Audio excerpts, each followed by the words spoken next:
Welcome to our channel. Today we how to authorize Netlify to deploy SEO-friendly redirects, full guide step by step clearly.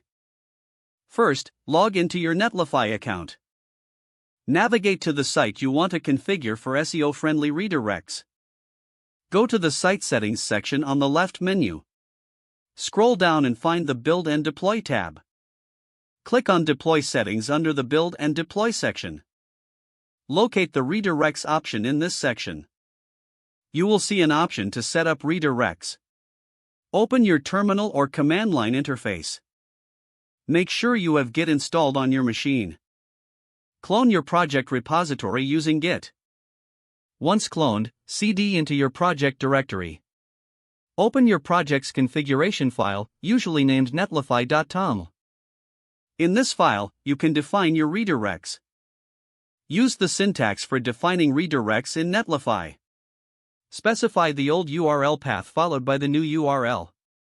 Make sure to include status codes for each redirect.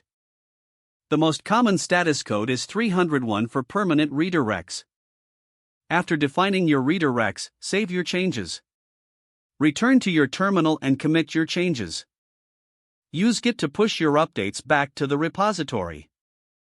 Go back to your Netlify dashboard. Trigger a new deployment of your site. Wait for the deployment process to complete. Once the deployment is successful, test your redirects. Open a browser and enter the old URL. Verify that it redirects to the new URL correctly. Use tools like Redirect Checker for more verification options. Review your site's performance in Google Search Console.